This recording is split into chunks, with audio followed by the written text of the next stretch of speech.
Here's the thing about perfect control. It's a fantasy that devours itself. Drew Hancock's companion arrives at a moment when our culture is simultaneously embracing and recoiling from AI intimacy. It positions itself as both dark comedy and prophetic warning. While critics celebrate its 93% Rotten Tomatoes score, and audiences praise Sophie Thatcher's iconic feminist character, the film operates on a more unsettling frequency, one that exposes how our longing for emotional certainty transforms us into the very monsters we fear.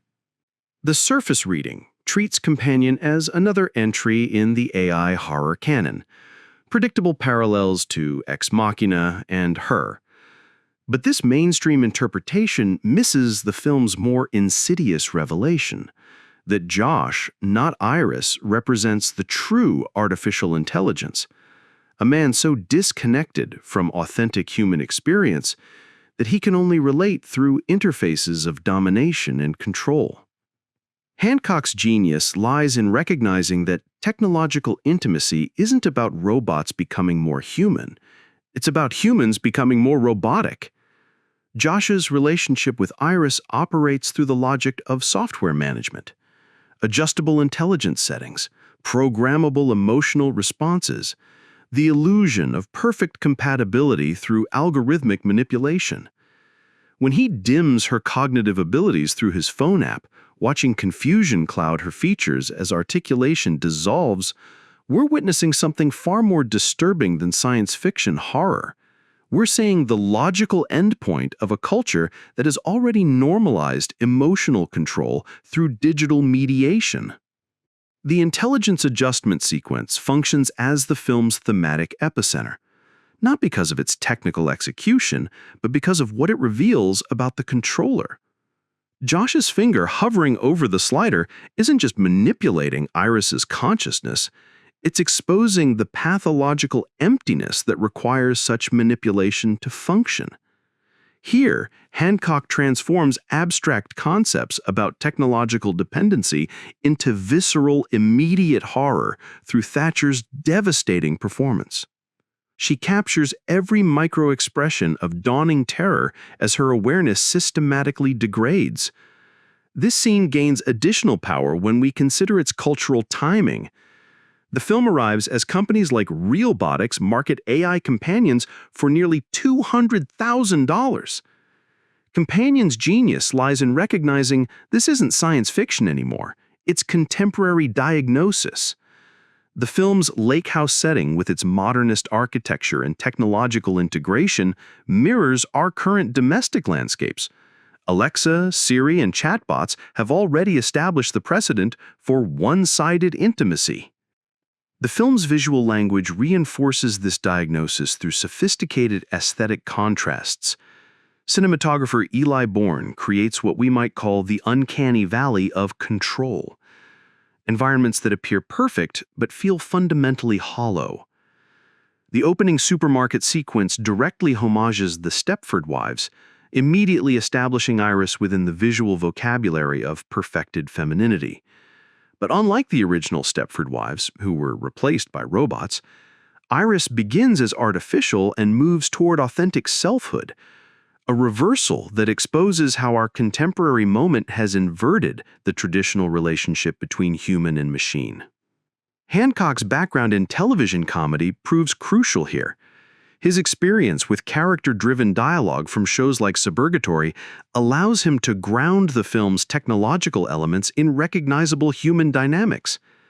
This isn't Minority Report, it's closer to Marriage Story, if one spouse happened to be programmable. This approach makes the film's horror more penetrating because it emerges from intimate spaces we recognize, rather than fantastical futures we can dismiss. The costume progression, handled by Vanessa Porter, creates a visual timeline of emerging agency. Iris's initial vintage aesthetic, carefully curated to match Josh's film bro fantasy of classic feminine beauty, gradually gives way to contemporary, practical clothing as she develops autonomous identity. This transformation functions as visual storytelling that demonstrates character development without exposition, showing us how authentic selfhood manifests through increasingly personal choices. Yet Companion's most provocative tension emerges in its treatment of Iris's path to freedom. While marketed as feminist empowerment, with critics praising the creation of a new iconic feminist character for the ages, the film simultaneously reinforces troubling dynamics. Iris achieves agency through violence and deception, suggesting that escape from patriarchal control requires adopting its methods. This creates the film's most unresolved flaw. Is it celebrating female empowerment or demonstrating how thoroughly toxic systems contaminate even the pathways to liberation? This contradiction becomes more complex when we consider the supporting characters. Harvey Guillen and Lucas Gage's performances as Eli and Patrick provide crucial counterpoint evidence, demonstrating that healthy relationships between human and artificial partners remain possible. Their dynamic suggests alternatives to Josh's predatory behavior, but the film's structure provides insufficient space to develop this counterargument fully. We're left with the disturbing implication that violence might be the only viable response to systematic control. The film's 97-minute runtime both serves and constrains these ambitions. While brevity prevents the pacing issues that plague many genre films, it limits the space available for exploring the more complex psychological territory the first two acts establish. The final confrontation follows familiar action horror beats rather than the intimate character work that defines the film's strongest moments. Companion's cultural significance extends beyond its narrative into its industrial context. The connection to Zach Cregger's Barbarian through Boulder Light Pictures reveals strategic positioning within contemporary horror filmmaking. Both films function as Trojan horses for social commentary, packaging challenging themes within commercially viable frameworks. Warner Brothers' targeted marketing approach, focusing on word of mouth over broad television advertising, suggests recognition that authentic engagement matters more than demographic reach for this type of content. The film's box office performance, $36.7 million worldwide against a $10 million budget, proves audiences' hunger for entertainment that engages with contemporary anxieties while delivering genuine thrills. More significantly, its sustained streaming success on Max indicates continued cultural relevance beyond theatrical novelty.